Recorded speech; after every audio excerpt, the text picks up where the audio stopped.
Hey, fellow superhero cinephiles. Did you know that almost 30% of adults say they haven't read a book in the past year? The primary reason why is a lack of time. Well, Audible's here to help with the gift of found time. Thanks to Audible, you can listen to audiobooks like Marvel Comics, The Untold Story, or Slugfest, inside the epic 50-year battle between Marvel and DC. Read up on the history of superheroes in comics and movies with Grant Morrison's Super Gods. You can also check out Vanguard, my original superhero novel series, or try The Vril Agenda or The Adventures of Fortune McCall, both of which were written by our dearly departed host emeritus, Derek Ferguson. Whatever you're looking for, Audible has thousands of titles that you can consume while commuting, exercising, cooking, or just relaxing at home. And not only audiobooks, an Audible membership also gives you access to tons of content like podcasts, theatrical performances, and exclusive Audible originals that you won't find anywhere else. To give you a taste of what you can get, Audible has partnered with this show to provide listeners with a free 30-day trial. All you have to do is go to audibletrial.com/supercinemapod, and with your free trial, you get one free audiobook and 2 free Audible originals. In fact, you get to keep those titles even if you cancel before the trial is over. So what are you waiting for? Head on over to audibletrial.com/supercinemapod and start your free trial today.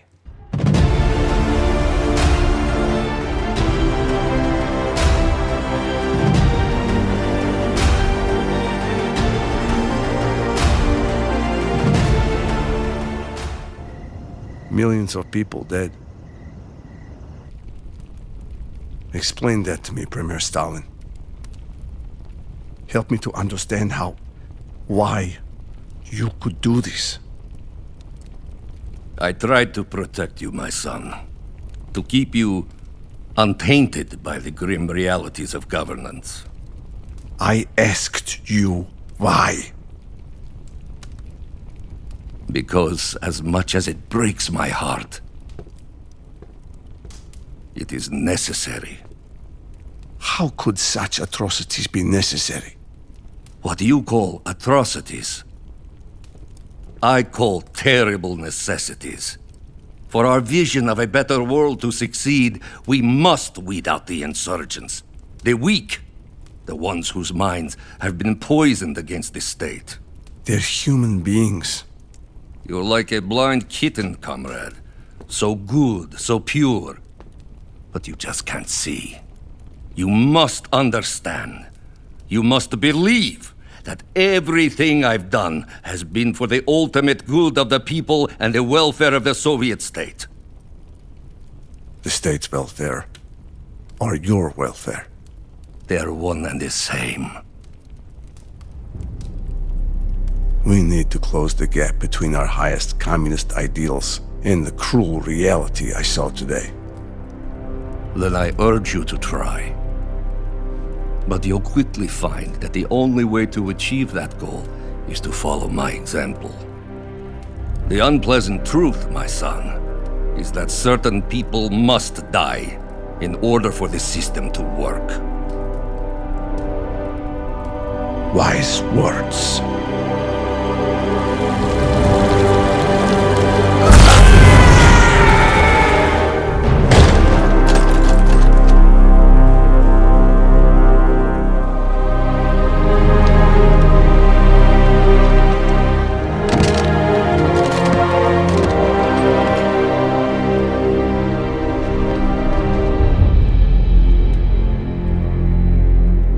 What now?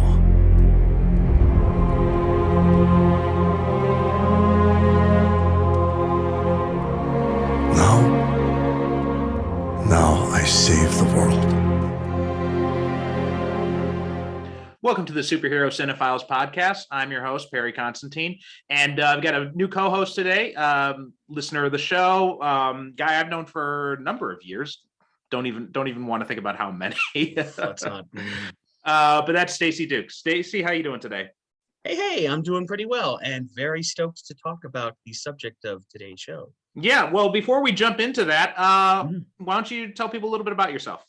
Oh, hey, hi everybody. My name's Stacy Dooks. I am a writer of both fiction and nonfiction. Right now, you can find a lot of my work on looper.com, where I write various and sundry articles about pop culture and various television genre projects, movies, film, that sort of thing.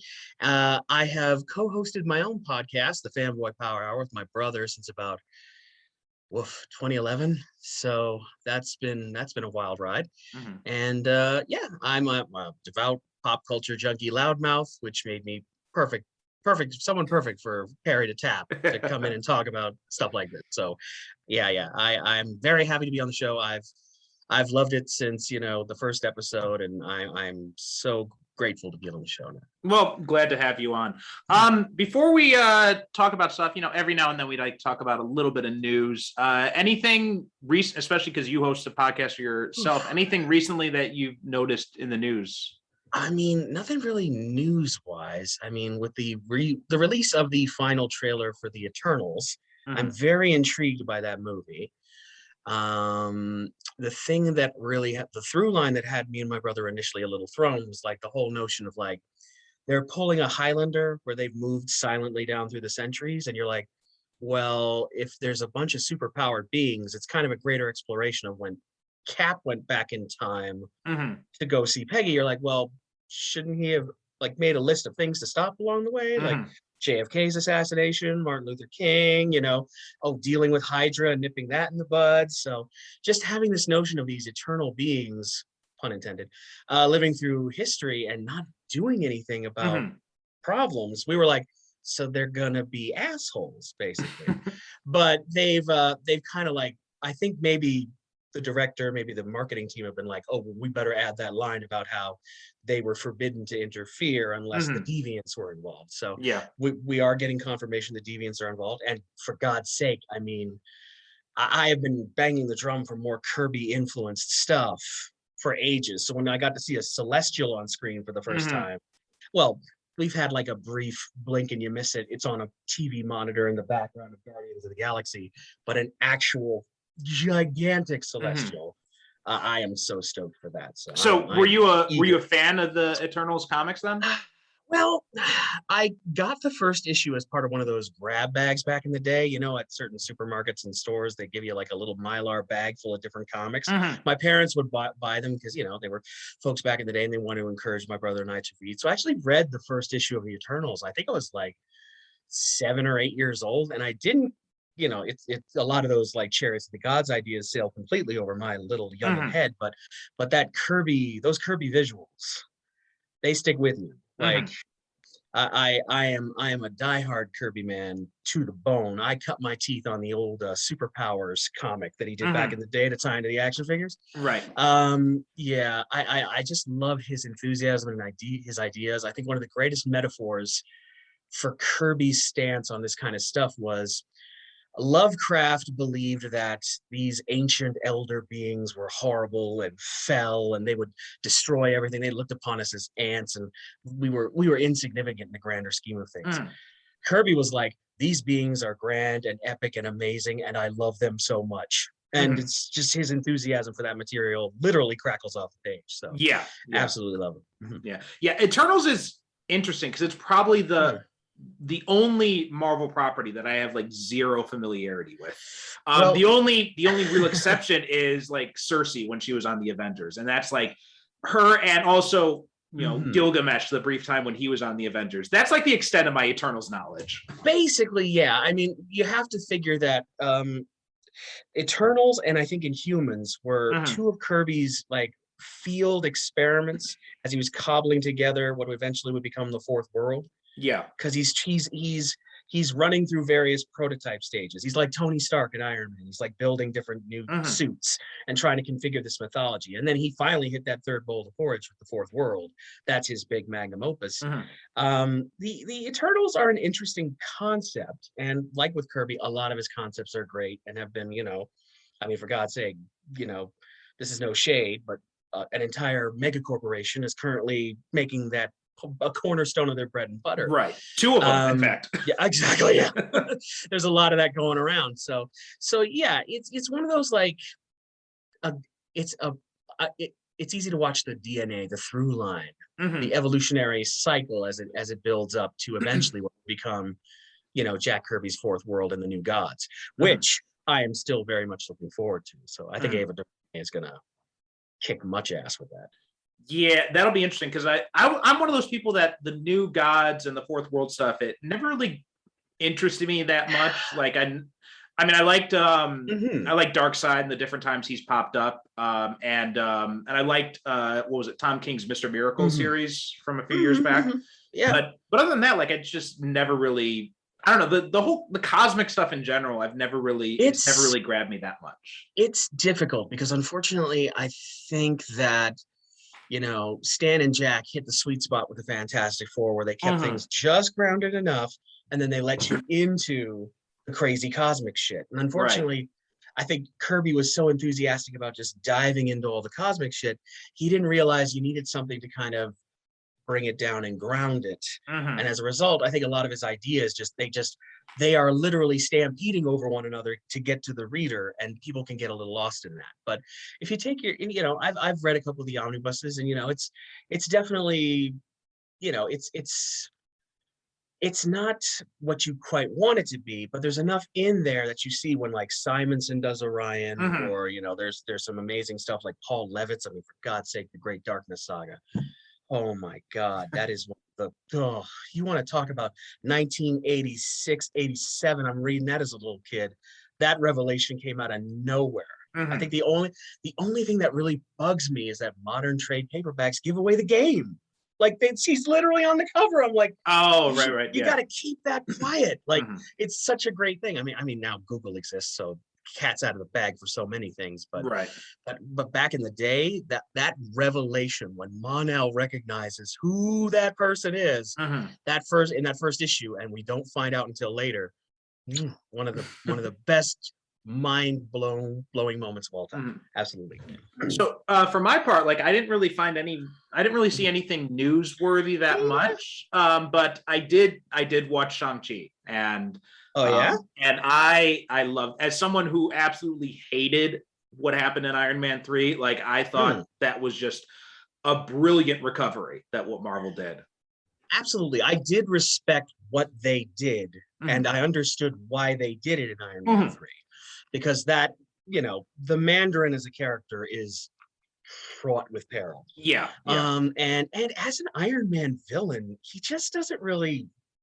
There's no real gel to him. Like Hmm. we've just had him in those comics for so long that we just assume that he is Iron Man's arch villain. But really, I think you could argue the case that Obadiah Stane is really more, Or Iron Man's maybe Dark Mirror. Justin Hammer, I think. Justin Hammer, Yeah. absolutely. Yeah, yeah. Like the thing about Tony is Tony doesn't need an arch nemesis. Tony's Hmm. his own arch nemesis. I think we've seen about 22 movies where the recurring through line is, "Damn it, Tony, Yeah, yeah.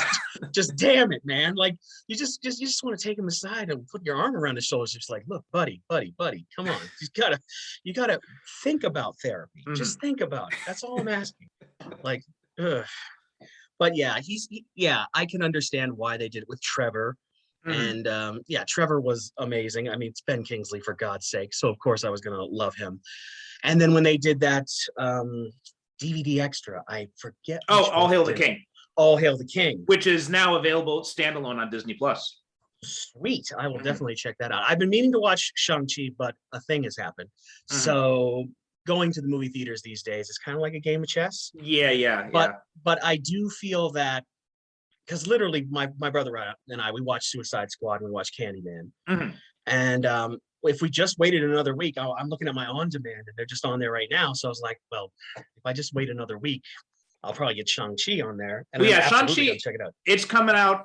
It's got a 45-day theatrical release window. So after Okay. that, it's going straight to Disney Plus. Sweet. I am definitely planning on checking it out, because that trailer was just like, okay, where do I sign? Hmm. Yeah. How do I get on board here? Absolutely. Just tell me when you want me to put the money. Stop giving you the money, because if that drag, no, I don't want you to spoil. I'm not going to say anything. I won't say anything. But this guy, I kind of want to know, but I kind of want to surprise myself. So Hmm. I'm gonna practice restraint for a change and Hmm. not ask any questions. So, Okay. but it looks cool. I can't wait. Yeah. All right. So today we're talking about the movie you picked was Superman Red Sun, which is one of the Warner Brothers frustrates me because their animated stuff is so good. right? These animated movies like Superman Red Son, The Dark Knight Returns, Death of Superman, Reign of the Superman, all of this stuff, like, and so many more. It's like New Frontier, Flashpoint Paradox, even the less popular ones, like the New 52 inspired Justice League ones, were still entertaining enough. But their live action stuff is just like and it's like, I wish they'd get the people who do these animated stuff to do some of the live action stuff, or even get the people who do the CW stuff to do the live action stuff. And it's so we're talking about Superman Red Son, which is, and DC has been doing this a bunch over the years, where they take these graphic novels, or these standalone stories, and they do them they make these animated adaptations. They did All-Star Superman, Dark Knight Returns, we mentioned, Death of the Family, yeah. Batman and Son, and all, and as Son of Batman, and so on and so forth. And also they've done a bunch of the Elseworlds ones, like the Flashpoint Paradox, like Gotham by Gaslight, which was amazing. Really good. And also, they're doing Injustice soon. That's the new one they just had the trailer for.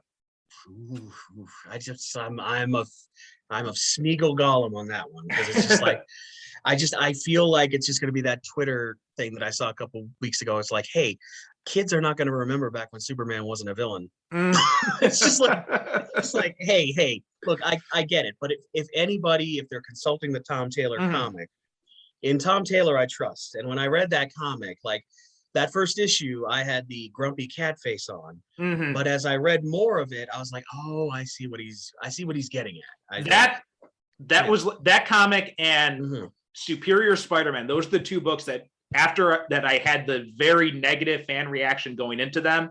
And I was the very grumpy, like, oh, this is shit, I'm never gonna read this, and there's no way this could be good. And then I read, I'm like, oh fuck, it actually is pretty good. It is very funny. And after those two, I'm just like, you know what, I'm not gonna say anything about a book or a movie until I've actually experienced it.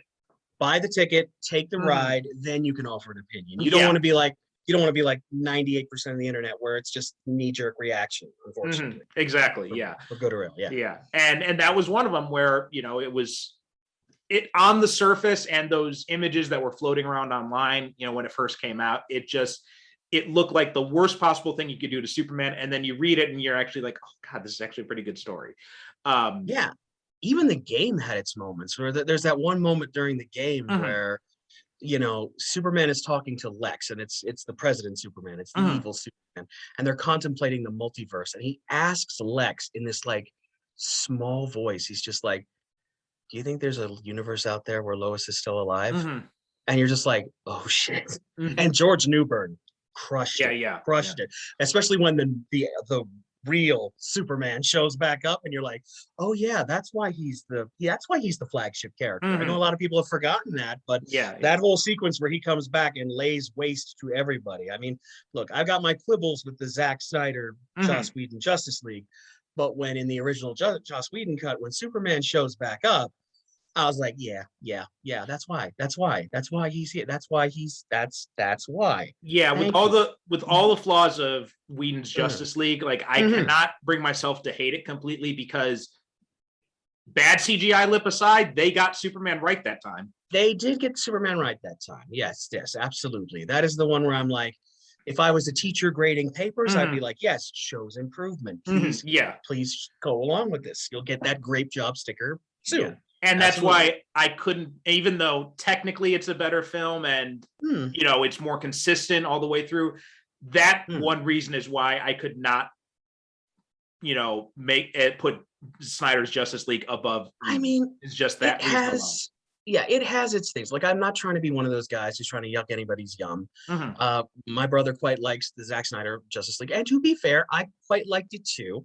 Once I was like, okay, this is an Elseworlds. This is what we're in. These are things that are like, they're taking different attacks on these characters. I have to accept that as the audience member, I don't have input. This is Zack Snyder's story. This is the story he wants to tell. And for the moment, when I did that, I was able to have a much better time with it. where it's like, well, these aren't the decisions that I'd necessarily see for a given character, Right. but I understand that it's his thing. And when I picked this, I was very conscious that I was like, I'm not going to turn this into the roast of Mark Millar. Mhm. So I don't want to do that, because there are elements of his stuff that I enjoy. His run on Mhm. Superman Adventures is so good, Mhm. and his run on Aztec the Ultimate Man with Morrison, quite good. Again, I don't want it to feel like I'm trying to come at anybody. I think that the one thing, like, I don't read The Boys for similar reasons. I'm a Mhm. different audience cat. I probably won't get down with that material the same way that people who appreciate it do.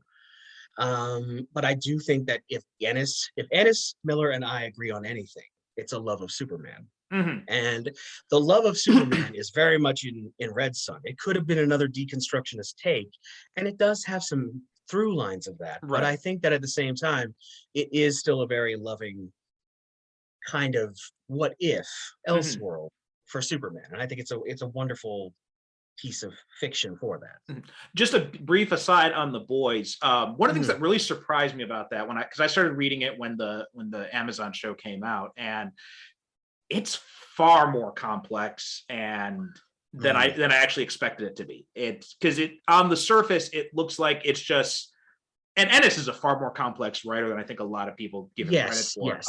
Yeah. But you see something like The Boys, and Ennis has an obvious distaste for superheroes. Mm.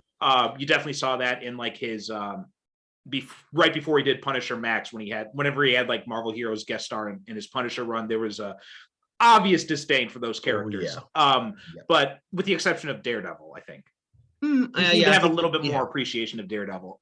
Yeah. But like his Punisher Max stuff was, it was amazingly layered. Mhm. And the Boys too, really, really smart deconstruction of superhero concepts, and not outright condemning, not outright like saying like, all superheroes are Mhm. bad, but it's really interesting, and I was really Mhm. surprised by it. And you get some of that in the series, but you go into Mhm. the comic, and it's far more deep than it had any right to be. Oh, absolutely. I've enjoyed a lot of Ennis's Mhm. stuff. I find that we have similar feelings on westerns. We have similar Mhm. feelings on Streets of Glory is really great. His work on Bloody Mary is great. Just a Pilgrim is fantastic. Preacher. Preacher, absolutely. Even when he's doing licensed properties that you think he would take the deconstructionist piss on, like with his Mhm. Dan Dare, like he is so respectful of the source material. It Yeah. is nuts. Yeah. Like I have no, yeah, like I would argue, I think it's Hitman number 37. I forget. Of Thee I Sing is the story where, Mhm. Tommy Mahonigan, the eponymous hitman, meets Superman on a rooftop. Mhm. And it's just like the respect for the character. And it was written in memory of Archie Goodwin. It's one of my favorite depictions of Superman out there, where he, talks about his doubts. And, Mhm. Tommy's like, you're the best thing about this country and you don't even know it. Like, you're here, you're from planet Krypton or whatever, but you're like, Mhm. how can I help? I'm like, Yeah. this is one of the greatest monologues in comics. And it comes from a guy who, by that same token, his stuff when Green Lantern shows up in the book, it's Mhm. just like, wow. Like, oof, okay, Garth, I get you. But something you mentioned too, and about the whole idea of like the evil Superman, and like Hmm. I think one of the reasons that it's become easier to accept this kind of stuff now is because we got such a good Superman and Lois now. Um, Yes. That forget Tyler what his Hoechlin. name is. Tyler Hoechlin. Yes, Mhm. that nice Tyler Hoechlin young man. I quite like, because he is. When I first was watching the pilot for Superman and Lois, I was like, ooh, desaturated colors. Ooh, Mhm. very, very. I've seen this before. I've seen this visual shorthand before, and I was like, ooh, I don't know. But he manages to consistently thread the through line of like, Mhm. this Superman is legitimately a good dude, and he Yeah. is legitimately someone who wants to help. And he's also something of a goober, because Mhm. that one scene where he like saves the bridge and then was like, oh shit, I still have paint on my hand from the paint fight, and like laughs at himself. Like that's great. That's the kind of stuff that I like. I mean, a Mhm. lot of people roll their eyes at like Superman saving cats from trees and stuff like that. But that's the kind of like, that's my jam. Like when Superman's just a nice guy who just stops by to help out. Like, yeah, he can punch people and he can have the glowing red eyes of doom in silhouette or stuff like that. And that looks cool. I mean, that satisfies the Batman crowd. But at the end of the day, Superman is friendly. Like there's this great line in Tom Taylor's Nightwing where Superman comes to visit and Dick is asking him for an opinion on something. He's just like, you want an alien perspective? And he's like, no, I wanted to talk to the most human person I know. And I was like, oh shit, no, Tom. Yes, Tom. There was I think, and it was when Hoagland first appeared in Supergirl, all those years ago. And one of the most quintessential Superman lines he has then is when, they're saving some stuff, and then Supergirl turns to him and she's like, is there anything better than this? He just kind of smiles, like, if there is, I haven't found. And that's Superman, right? It's not a burden for him to do this. He likes doing this. And he likes helping people. He's so up and bouncy, and he's just like, if the gun didn't work, why did you think the hitting was going to work? He's not even mad. He's just like, look, I get why you're doing what you're doing, but it's not going to work. Like, just real fun. Like the energy on that show is really great. And the family dynamic where I thought I knew where things were going, and they actually found a use for the kids. Like I love John and Jordan. I think they're great. I think season 2 with John should really start developing his own powers. I think that'd be pretty fun. Playing around with the mythology, like the twist with Captain Luthor was really great. I'm not trying to spoil it for anyone who hasn't seen it, because I absolutely advocate going and watching it. And it's now on HBO Max. So if you've got HBO Max and you haven't seen it, go binge it over the weekend, because it is so good. It is run, don't walk. I mean, for the longest time, The Flash was my favorite of the CW shows, but this in one season, it just blew all of it out of the water. It's just absolutely. Yeah. Love all of it. Yeah. So but let's talk about Red Sun now, and Mark Millar, because it's the elephant in the room, Mark Millar. And my co-host on E for Evolution, where we talk about Morrison's X-Men, in one of my co-hosts, Pat, on that, we were talking about Mark Millar in one of the early episodes, and he said something that I think really perfectly describes Millar. He's like, every time I read Mark Millar's work, I feel like he's flipping me the bird. Yeah, he certainly has a bit of a confrontational vibe. He in his early days, when I was reading the Superman adventure stuff, he seemed to be very welcoming, seemed to want to, come on in. We're having some fun. Here's Murphy, here's like Livewire. And somewhere along the way, he, like a lot of writers that I read, the best writers that I enjoy, it feels like with their fiction, you're sitting down to have a conversation with them. Like, they're telling you the story across the table.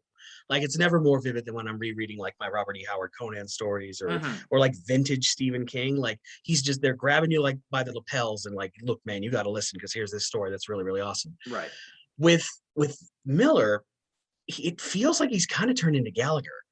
Like he just wants to smash the watermelon in front of you and like give you, like, he's very like in your face and confrontational, and you just kind of want to take him aside and just be like, bro, chill. Like, I came to the door. Like I came to this party. I feel attacked, and I feel like you're working something out here. Like, I don't know what's going on, but God bless. Which is why I find that adapted Miller is really more of my jam, because kick ass.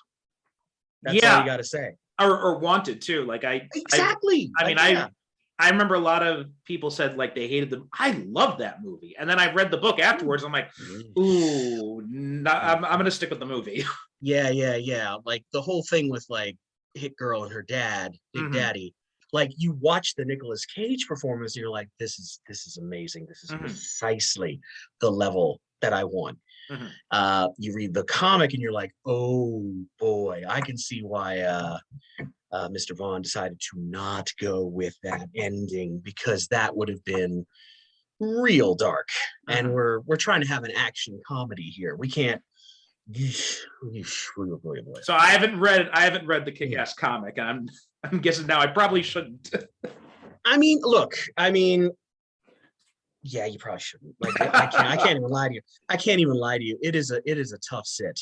It's a tough sit. There were moments when I was reading it back when it was first coming out where I was like, well, I'm this far in. I have to see it through to the end. But by the end of it, I was like, Well, I think, and because you mentioned Superman Adventures and Aztec and some other stuff too, and I think that's what Miller needs, is he needs like those constraints that are placed on him, and like, you know, doing an all ages comic book or something like that, and or Aztec, where it's, you know, it's supposed to be a mainstream superhero. I mean, plus he was also, I think he was doing Superman Adventures with Morrison as well, wasn't he? I believe he might have been, or at least Tom Payer might have been involved. Yeah. So my memory's a little hazy. I have the collected trades that I've been meaning to reread. So I do remember he took over. I think Miller came on board in like the 20s or the 20s, 30s. But I do think that as a creator, look, I respect that he wants to tell these stories. He wants to tell these big, amazing stories that he kind of also wants them to be made into movies. And I respect that. And I think he has kind of been inching back towards making stuff that's more general audiences, like bring people in. Like I like that Flash Gordon riff he did recently. I believe it's called Starlight, if I'm not mistaken. I'm not sure. I haven't heard of this. But yeah, but he did kind of a story about a planetary romance hero. You're kind of Buck Rogers, John Carter. And it was, you know, I think it was drawn by John Cassidy, if I'm not mistaken. So at least the art would be fucking phenomenal. Where it's this aging like space hero who goes on one last ride. And it's supposed to be pretty good. I've heard some good things. I was meaning to check into it, but again, it's like whenever I look at a Mark Millar production, I'm like, is this a Lucy football situation? Am I going to end up flat on my back, looking up at the sky and like, look, again, I'm not trying to yuck anyone's yum. It's just that he as a creator and I as an audience, we kind of want different things. No, I definitely agree with you. And, you know, Mark Millar is one of those guys that when I was in my teens and, you know, probably in my, just, you know, buying everything that was on the shelves because I worked at a comic book store. I loved Miller stuff back then, and you know, the whole thing about like, you know, Captain America saying, you know, do you think this A stands for France and all that kind of stuff. Like when you're a teenage, when you're 16, that's funny. When you're 37, you're like, really? Come on. That was, it's like when he took over the Authority. He took over the reins of the Authority from Warren Ellis, and you're just like, holy shit! You want to talk about like following the Beatles? You want to talk about following Lennon McCartney? Like, you got to admire his chutzpah to come in there and try it and do all these deconstructionist hot takes. But I think even back then, I was kind of like, okay, he like. When Ellis would brush up against the deconstructionist vibe, he would use it in the interest of telling a more layered story. Like with the Authority, it was about, well, what if superheroes weren't heroes, but more like superpowers? And like we take the superhero concept to the logical extension where they essentially rule the world. They rule it with a benign, distant hand.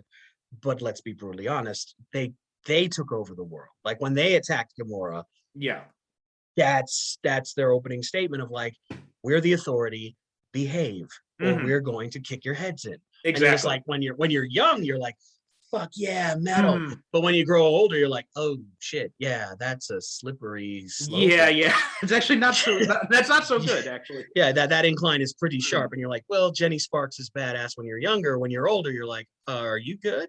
100 years of like being immortal and dealing with the kind of shit that she's seen has probably made her a little PTSD, to say the least. But yeah, and so when I heard about Red Sun, like, because by the time Red Sun had come out, I had kind of gotten past my Miller love fest, so I wasn't really expecting much, and then I read it, and it's really good. And I read it again, you know, a few years back when I got it I picked it up on Comixology when it was on sale, and I reread it again, like maybe like 2 or 3 years ago, and it's still good. I'm like, I thought I would hate it. I'm like, because after everything Miller has done since then, after my opinion on him has like done a complete 180, I expected to hate it. And I expected, you know, I'm like, there's no way this is going to be as good as it was when I first read it. I'm like, actually, no, it is still pretty good. It holds up reasonably well. There'll be some choices made in the adaptation that I tend to lean more towards, particularly when it comes to Diana, but we'll get to that. We'll get to that. But it does actually hold up reasonably well. The character that you see in Superman Red Son is still largely Superman. I Yeah. mean, there are some zigs and zags taken over the course of it, and we'll dig into it when we dig into it. But for the most part, he treats the premise completely seriously. There's no sense of him like turning to the camera and winking and being like, yeah, right, edgy, right? And you're just like, he just takes the material, treats it like it's of a piece. And I think I remember this is back in the day, back when I was surfing the internet, and went to a great website called Superman Through the Ages. And I think it's still around. It's a wonderful website. And they were talking about how this was his riff on an annual he remembered reading when he was a kid, where the Superman rocket, so it was a imaginary story where the rocket crashes in the ocean. And so America and the Soviet Union are racing to get to this alien rocket to see what's in there. And the US gets there first. He's raised by the government there. But he was always like, well, I wonder what would have happened if, baby Kal-El had been taken by the Soviets. And that was the genesis of his idea. Now, again, this is just me from my hazy filter. So take it with a grain of salt the size of my can of bubbly right over here. But it was an interesting premise. And the idea that nature versus nurture and Superman growing up in the Soviet Union, standing for truth, justice, and the Warsaw Pact, there's not a lot of discernible difference. No, yeah. And it's also funny, even when you compare it to, because there have been a bunch of those types of stories where Elseworlds were, what if Superman landed here instead? Or one of the ones that stood out to me a lot was Speeding Bullets, when he was found by the Waynes, and and it becomes a very different kind of Batman. It's funny when you look at Red Son, like even growing up in the Soviet Union, he's much more Superman in Red Son than he is in Speeding Bullets. Absolutely. In Speeding Bullets, he's very much Bruce, but Bruce with the Kryptonian power set. Yeah, and doesn't have any qualms about killing people. Oh, not at all. Like the only thing that tangent within a tangent, but the only thing that I regret with Speeding Bullets is they didn't take it far enough. Like that cop-out ending. Like, yeah, I'm just saying, look, again, it's a well put together book, would never disparage the creators, but I also didn't like the merging of Luthor and the Joker. I thought that was taking it weird. Yeah, like they're two different flavors. Like Luthor should not have been bothered with this until it interfered with his business interests. Right. And the notion of the Joker just being this completely random entity. Like I hate when they tie the Joker to an origin. Like as he himself has said, if I have to have an origin, I prefer it to be multiple choice. Right. Getting back to Superman Red Son, once he's being raised in the communist heartland isn't all that different from being raised in the Kansas heartland, apparently. So he still turns out to be a largely good dude with some darkness, which we're going to talk about in a bit. But I think that was also Miller going like, well, Doc Savage was a big influence on Superman, so let's explore some of that. So you'll never look at the term. Oh, sorry. No, fine. I was just looking at the Wikipedia for the movie, and it had gotten a response in Russian media, apparently. So the presenters of TV channel Russia 24, it was Alexei Kazakov and Anastasia Ivanova. They said that it was Russophobic hysteria, and that in another program, Time Will Tell, it was called an element of an information war against Russia, and Anatoly Kuzyshev said that comics are evil, literature only. Oh, come on.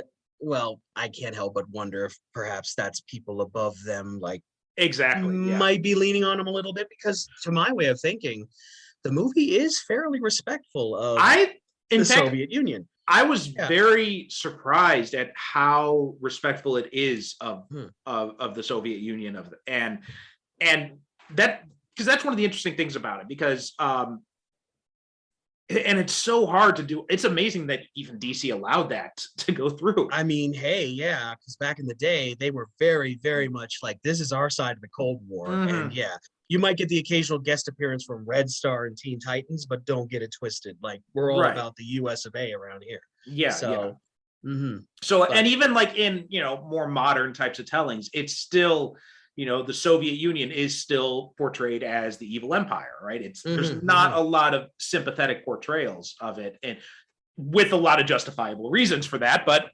also it is interesting to see this other take on it. And they don't like that. It's not just because sometimes I see this in leftist circles where there's an attempt to either maybe not whitewash, but not focus so much on the bad shit that the Soviet Union did.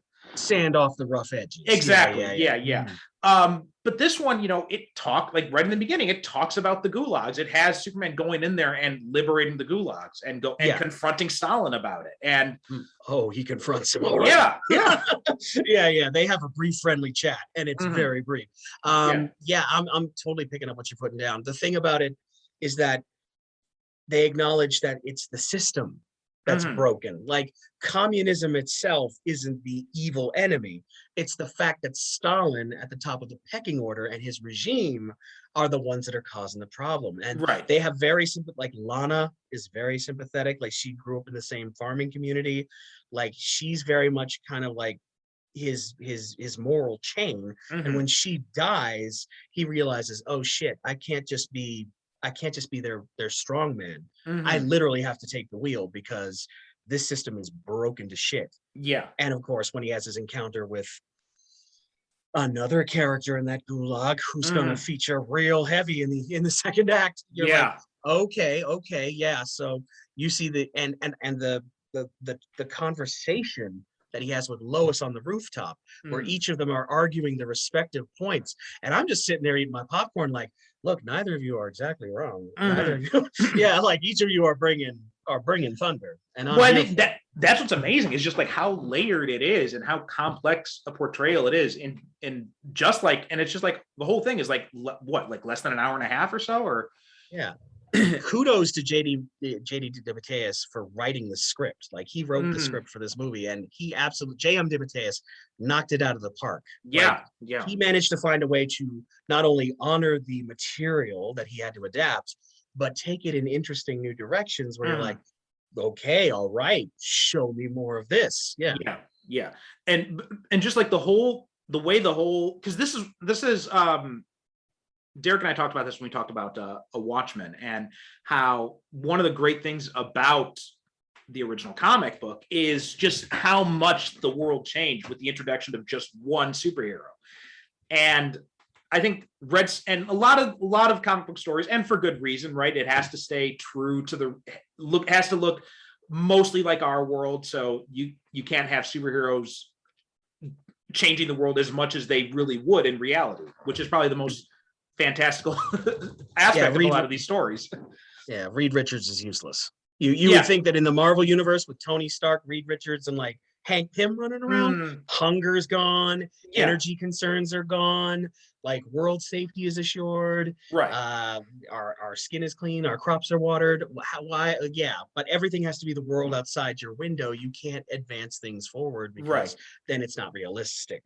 Right. So Yeah. So the stories like this are really interesting because it takes the reins off and it allows you to explore those options. And I think it is really cool how just the fact that Superman exists and is in Soviet Russia, it completely changes the Cold War, right? I mean, here it's the U.S. is the struggling, impoverished nation that's putting all their effort into their military might, and the Soviet Union is like the beacon of hope for the world. Yes, absolutely, with hope and prosperity. After Superman takes over, makes a concerted effort to make the Soviet Union an example to the rest of the world. Right. Absolutely. It's pretty amazing to see the U.S. on the back foot, and they get to the point where the existing capitalist regime structure is just like, yo, Lex, you got to come up with some way to get rid of this guy because he's starting to show like the cracks in the system. And once people put A and B together to get C, we're screwed. So and Luthor's role in it is very interesting, where it's like he doesn't hate Superman per se. Mhm. He just considers Superman to be an annoyance and kind of like it's a Rubik's Cube. He's trying to Mhm. solve the problem of Superman. Yeah, And yeah. so he just naturally presumes that everything will be fine once he takes over Mhm. and just dismantles the system and makes it work for the United States and also the world. Mhm. Yeah.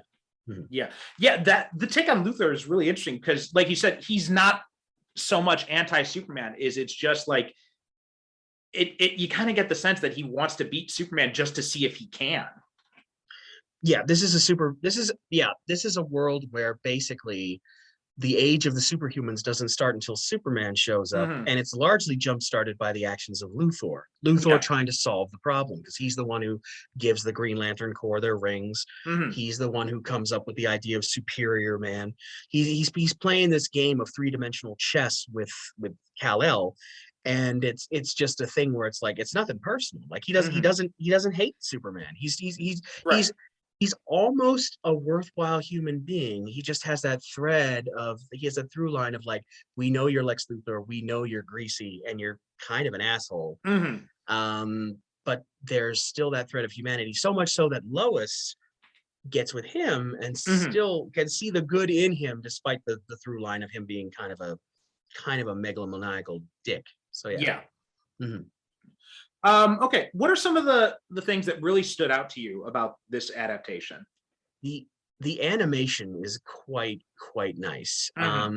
Definitely has a they're not quite shooting for the aesthetic of Batman the Animated Series, but they are working on giving it kind of a timeless vibe, Mhm. especially when he makes his debut in the 50s, when they do that awesome newsreel footage Yeah. and you see him like lifting the tank and doing all the classic like Superman bits, but he's doing it from the perspective of the Soviet Union. So it's a nice flip on the 1958 like George Reeves series where Yeah, you're like, yeah. oh, okay, oh, all right, okay, fair enough.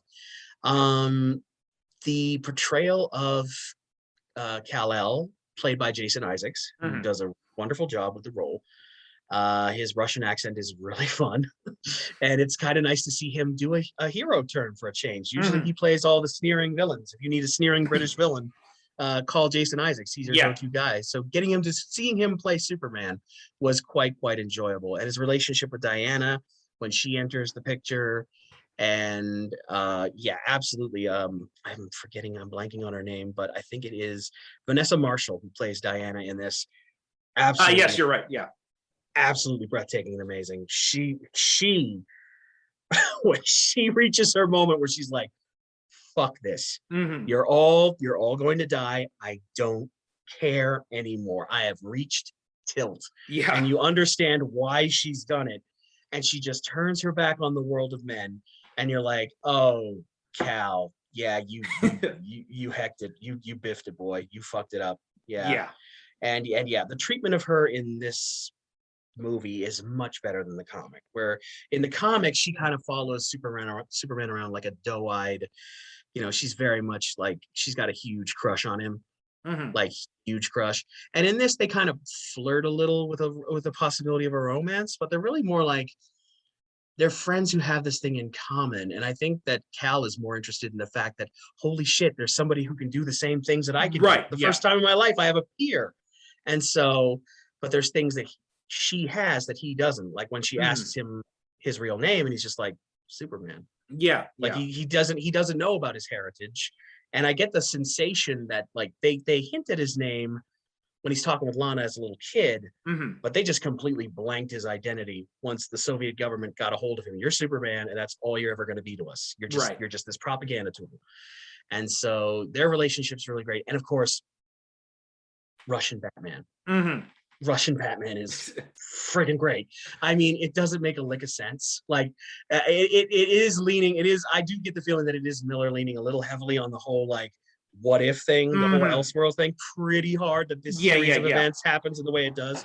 But in the animated adaptation, it is an interesting wrinkle. Whereas in the comic, it's the result of political assassination that leads this character down the path to becoming the Batman. Right. Here, he's just a kid in the gulag who watched both his parents die, and he has one objective, and that is to fucking kill Superman.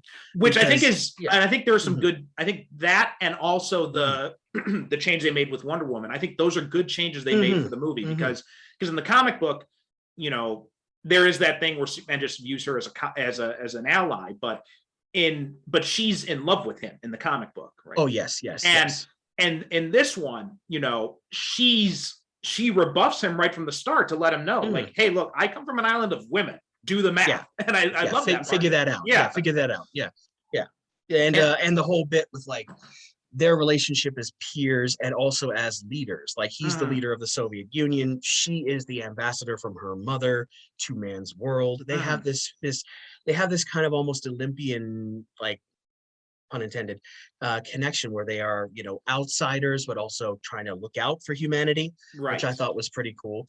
And yeah, with the Soviet Batman, like we have seen this dance so many times that I am so done with this trope. Like evil Superman is one thing, but Batman and Superman, wouldn't it be great if they fight is just something that makes me so tired. I have to go and lie down and take like a 90-minute nap because it's so exhausting, because everybody tends to forget like the whole bit where like, I don't trust this alien from The Dark Knight Returns. That's great because that is the development of a relationship and a friendship that has become so worn down in that universe.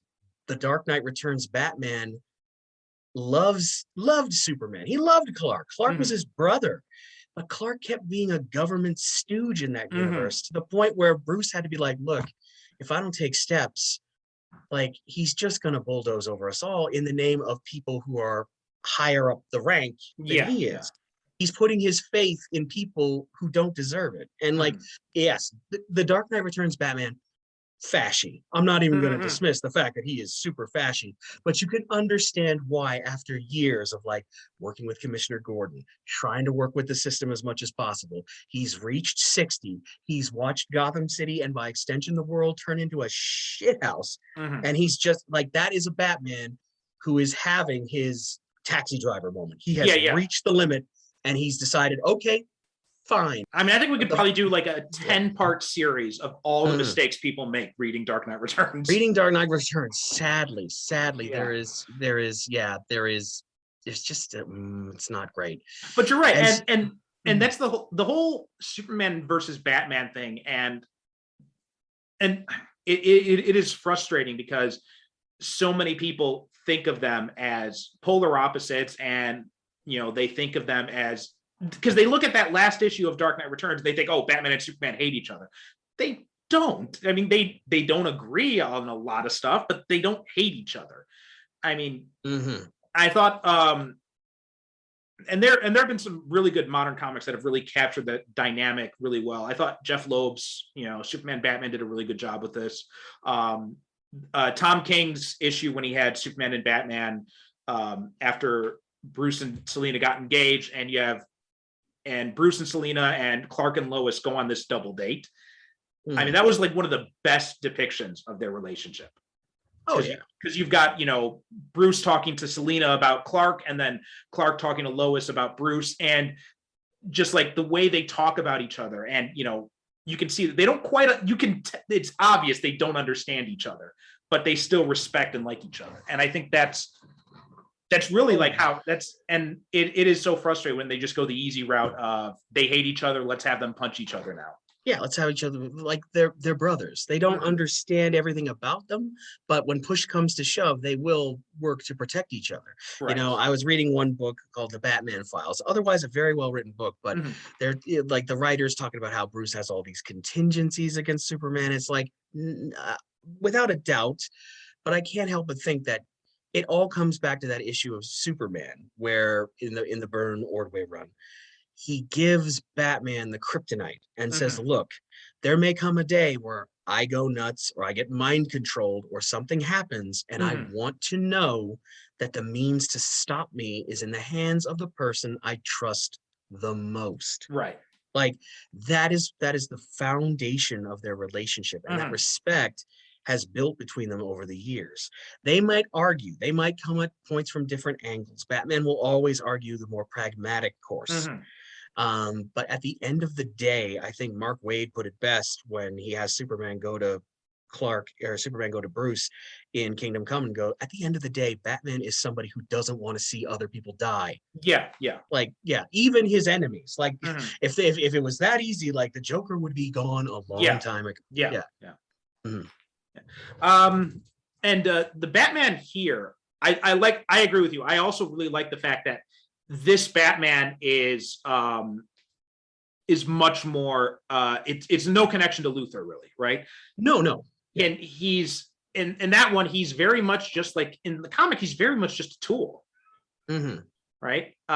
He's orphaned, and then he joined, and then and it's all Luthor gives him everything he needs. But here he does it himself. He builds himself up after he escapes from the gulag. And that is one of the best moments when he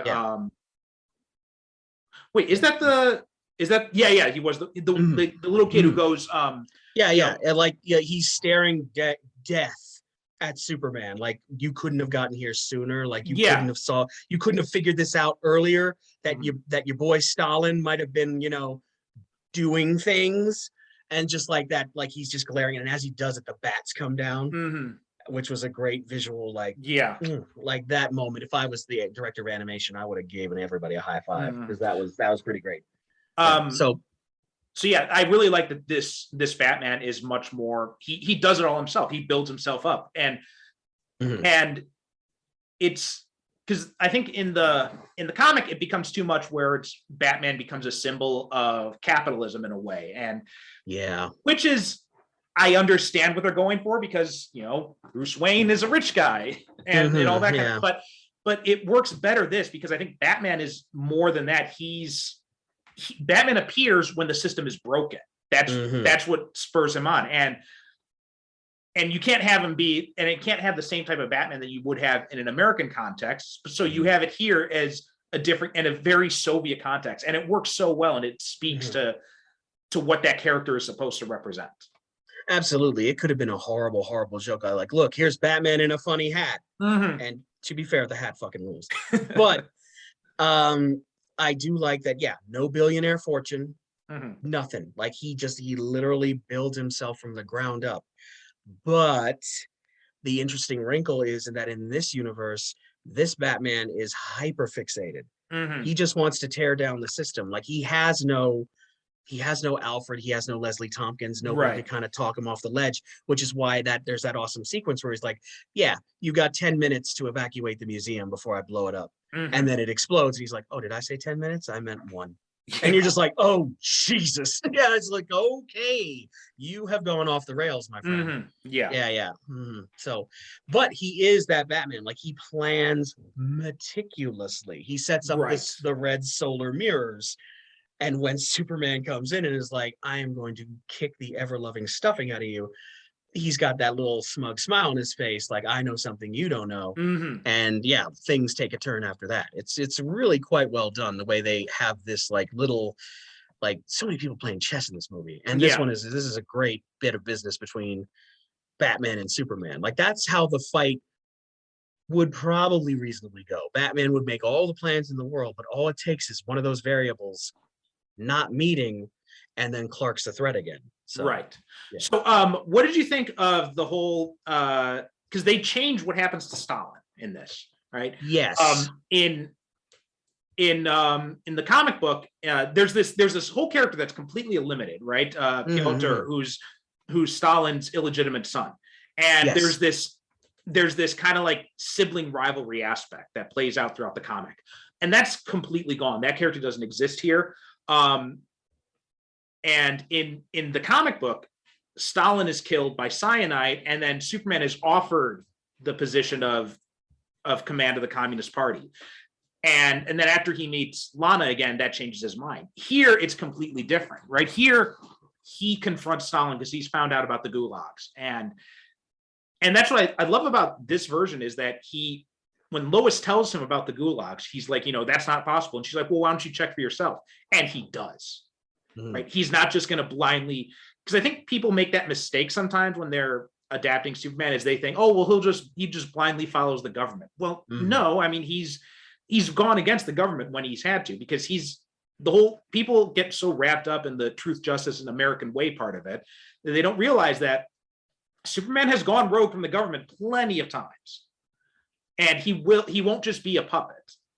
That was why the Dark Knight Returns turned out the way it did, because he had gotten broken down to the point where he did become a puppet. Absolutely, yeah. This is a wonderful adaptation, because that would be the thing that people focus on, is that in the light of modern history, Stalin is a monster. Like, you cannot have Joseph Stalin be like the kindly uncle figure. Like, in the comics, it floats a little bit because, you know, he gets dealt with in fairly short order and burned off stage fairly quickly. In the movie, it allows Superman to have much more agency, in that he figures out, oh shit, yeah, this is awful. This has been going on under my nose this entire time. They have been using me and putting me in positions. And he even talks about it when they're opening the hydroelectric dam, where he's just like, you do realize I could be off doing more important things, like helping people and making sure everything's all right. And I think at one point, like, Stalin calls him into his office and goes, look, you are like a trusting kitten. You see things in a way that is just completely naive. You don't understand the sacrifices that's necessary for real power. Right. And like, you're sitting there as an audience member going like, I know your track record, buddy. And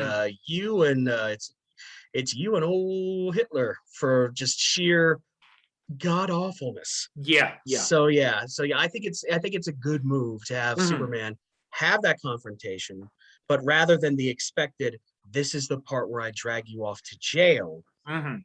No, this Cal is very different. This Cal's like, no, this guy's too far gone. And if I arrest him, he's just going to have his cadre of like lieutenants and enforcers.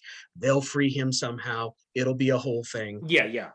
You could tell that he doesn't want to do it, but he's like, this is what's got to be done. And he just vaporizes Stalin. And I was sat there like, that came completely out of left field. And I was like, oh, whoa. Yeah, that treatment was necessary, I think, and cathartic. Yeah.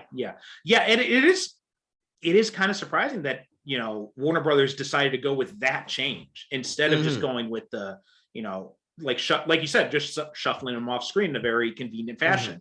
Because normally that's what you'd expect from them. Like, they probably wouldn't even, in an adaptation of this, you probably would have expected Stalin may not have even been named. If this movie had been made like 10 years earlier, I don't think they would have even named Stalin at all. The premier. Yeah, they would have just been like the premier. Right. We don't really talk about, or you'd see him in silhouette.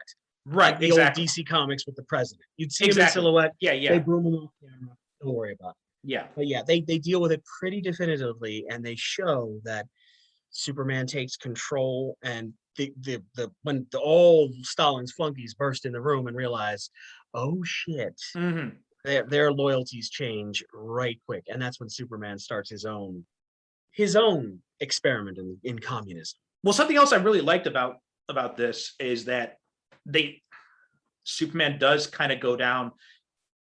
Not necessarily fascist, because he's not really fascist, but he's definitely much more of a big brother, authoritarian, no doubt.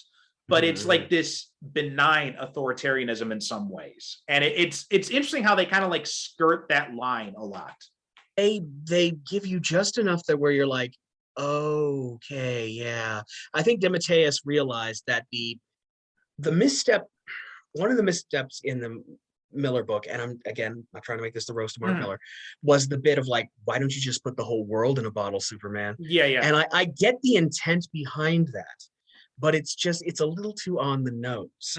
What DeMatteis does that I really dig is that he shows like, yes, Superman, Soviet Union, absolutely great. You know, like there's like power, housing, food, education. Everybody's happy and prosperous. We're doing very well. But if you step outside the lines and get yourself in trouble and get arrested, if the offense warrants it, you're going to get a little box in your head and become a Superman robot. Yeah. Which is also interesting. Like that line he says to Diana when she's like, you know, is this right? You know, should you be doing this? And he's like, well, it's better than the gulags. And it's like, interesting Yeah. Yeah, yeah, and it's kind of like, yeah, well, you know, it's better to get punched in the gut than get punched in the face, but doesn't mean I want either one to happen. Exactly. I think it's a nice little. I think that's like DeMatteis commenting on the Doc Savage thing, or also Millar commenting on the Doc Savage thing, where like he did an experimental brain surgery that got rid of people's criminal impulses. And when you read about it in the modern day, you're like, that sounds like a lobotomy, dude. Yeah, you're like, ooh, that is, ooh, yeah, that's so great, yeah. But it also speaks to that whole nature versus nurture thing we were talking about earlier, where it's like he doesn't know any better way because he grew up in this twisted system to begin with. Yeah, it's kind of an interesting like. It's a variation on Brightburn, where it's like he's a guy who's grown up with these powers and these abilities, and largely raised by well-intentioned people, but there's just enough alien in him where this is the more acceptable solution. Like, okay, not going to put him in gulags. What's the next obvious step? Okay, we'll just lobotomize them and make them into productive citizens. Right. Like that's a great little shout out / nod to like Grunwald's Squadron Supreme, where I'm like, yeah, the behavioral modification, where you're like, oof, oof. I mean, I get why you're trying to avoid, but is the cure worse than the disease? Exactly. Yeah. And all right, now the other thing I want to talk about was the ending, because this has pretty much completely different ending, more or less, from the comic book. In some of the ending, but some of the ending, yeah. I mean, you do have the thing where, you know, Superman goes up against Brainiac, goes into space, and it appears to be dead. Soviet falls into chaos.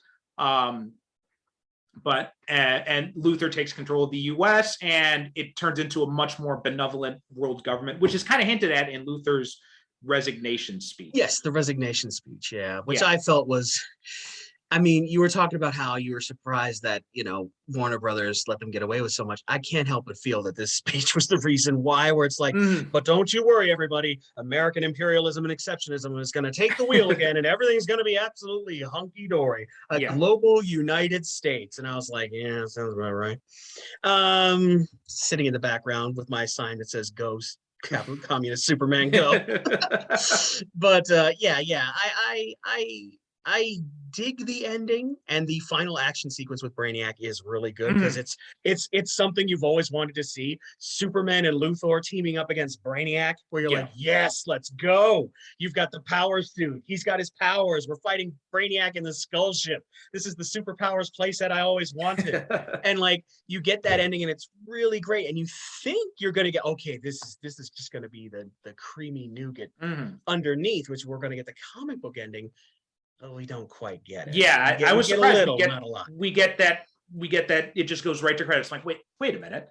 I mean, is there a post credit scene? What's happening here? And so we should probably let people know, because in the spoilers, if you haven't read a comic, that's spoilers for a 16-year-old comic. But one of the best things about that comic book was the closed time loop thing, where you get it goes into the future, and Luthor's descendant Jor-El, with the letter L, you know, going with the Earth 2 spelling, is and Earth's sun has become red over time. Yeah, like Superman 78. It's exactly it's going to destroy Krypton. And it's got this point where Jor-El sends his infant son into a rocket into the past, and he does not sending him to another planet. He's sending him to another time period. And he goes to the past, and he crash lands in the Soviet Union in 1938. And that predestination paragraph, that was such a great aspect of that comic book. I'm just like, oh my God, this is brilliant. Superman is Lex Luthor's descendant. Yeah, like so perfect. Like, as a writer, you read that and you're instantly jealous. You're like, God damn it! It's staring me in the face and I didn't see it. Like, you're just like, of course, L. It's all over the place. Why wouldn't it be that? Like, it's just such a natural, logical progression that making this whole thing the snake eating its tail, knowing that it's in Elseworlds and you can do whatever you want. It's one of the most brilliant moments. And to see that last shot of the rocket like just completing the circle. And all the while, Superman's monologuing about how like I'm not getting any younger or not getting any older. My powers are fading. Eventually, they go away entirely. I see my parents. Like I see the destruction of Earth, now called Krypton, and then boom, we get right to the beginning, and it's perfect. And if it had been adapted for animation, I think it would have been great. But I have to think, and this is just me, I haven't heard any rumors to the contrary or anything like that, but I have to think that maybe they were trying to keep a door open for maybe a sequel, like maybe some kind of further exploration of this down the line, because it just feels like Superman and Lois have that last little scene where she spots him in the crowd and she's like, what the fuck? And then he's gone. And then you see that last shot of him where he looks over his shoulder with a little bit of a smile, and you're like, okay, will Superman Red Sun return in some kind of other thing or multiverse joint? That's the only way I can kind of make that ending really work, because otherwise you're left kind of scratching your head. Yeah. I think also just may have been just I think maybe it might have, they were worried it might have confused people if they had gone with that ending. Bridge too far. Yeah. Because it is that kind of like, wacky sci-fi type stuff that, normie people might be like, what? I mean, it might be a little too comic booky, and like CinemaSins or something might get a hold of it and have a freaking field day like they always do, because we can't have nice things. But exactly, yeah. But I think that if they'd included it as like a deleted scene, like just to be like, or like the director's cut where you see that flow into it, I think that would have been just perfect, like a cherry on top of the sundae. But make no mistake, I think this movie is very strong. That would have been the clincher that really like took it from like good to great. Exactly. So, yeah. Okay, Stacy. Any final thoughts you want to mention about this movie? I will say that, the adaptation is very, very good. If you want to, if you're going in cold, if you absolutely want to read the comic book, by all means, you don't necessarily have to. But the art by Dave Johnson and Killian Plunkett, like absolutely great. Would recommend.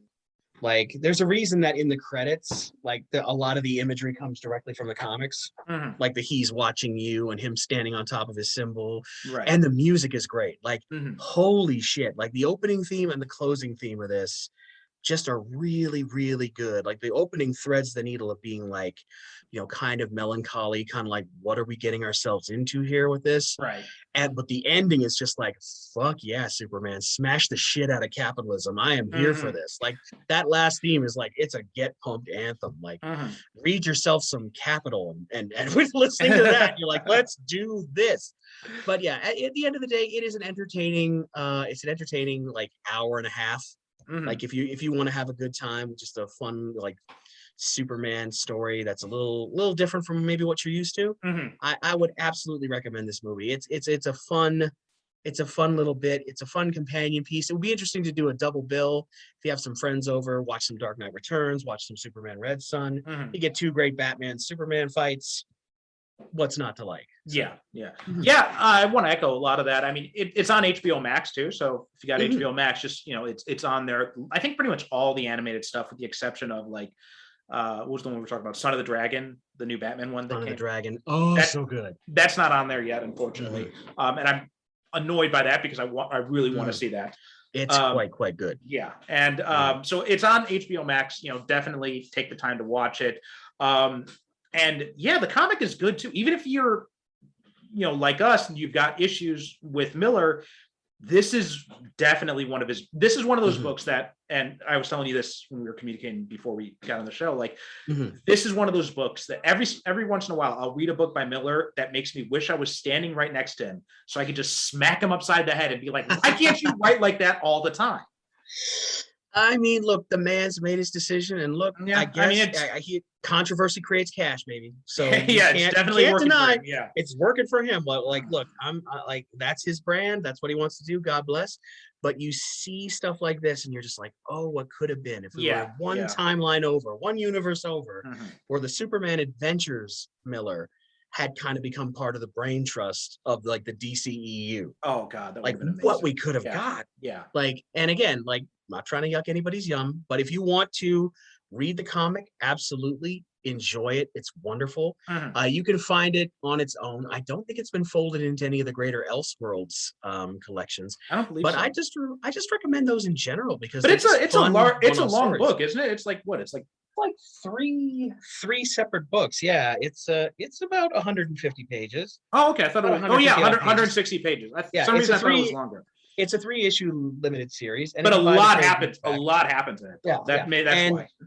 yeah, and look, I'm just gonna say it. Look, the costume designs are clutch. Yes. Like Yeah. Superman's original outfit, pretty good, pretty good. Mhm. When he becomes President Superman, oh my God, it's out of control. Mhm. It's like Yeah. it's like going from the original series Star Trek uniforms to like Wrath of Khan Star Trek Mhm. uniforms. You're like, yes, that's the brand. That's Yeah. the brand right there. Like he looks so clutch with those black gloves Mhm. and like just that decked out outfit. Like the only thing that could have taken over the top, made me absolutely love it, is if he had those buttons like Captain Marvel has in some portrayals of Shazam. That would have just been, but that would have been too much. That would have been flying too close to the sun on wings of wax.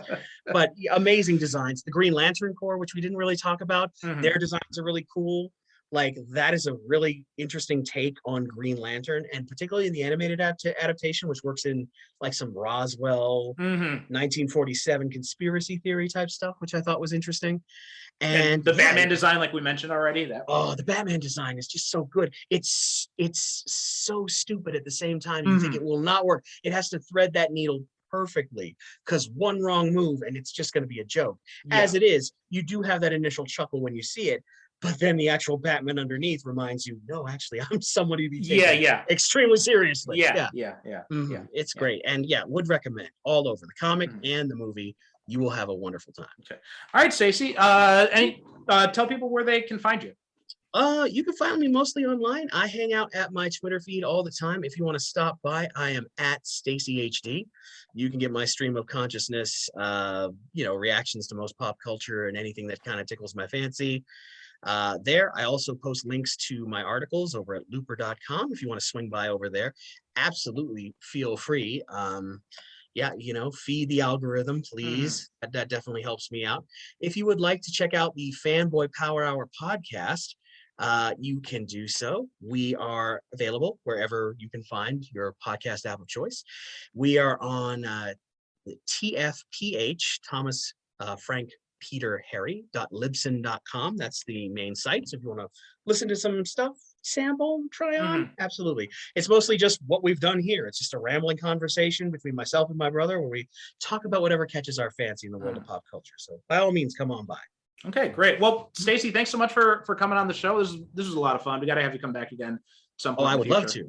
to. Just feel free. And when you get a chance to see Batman Soul of the Dragon, you'll be my first call. I will Absolutely. come back Absolutely. because I want to discuss the hell out of it with you. Absolutely. It's real quite good. So yeah.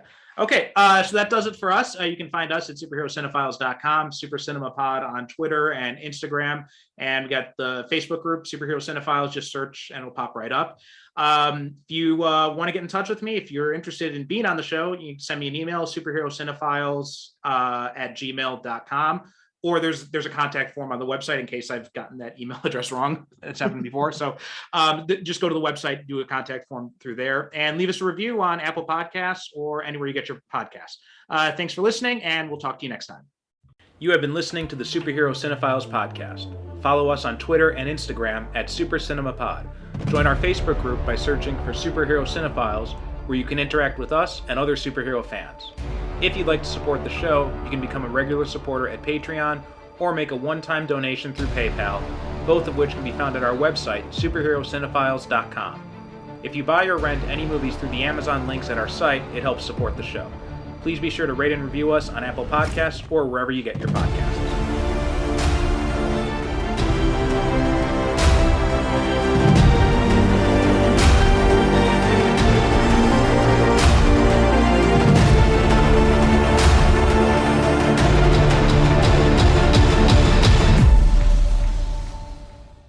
Thank you for listening. And as always, good night, good evening.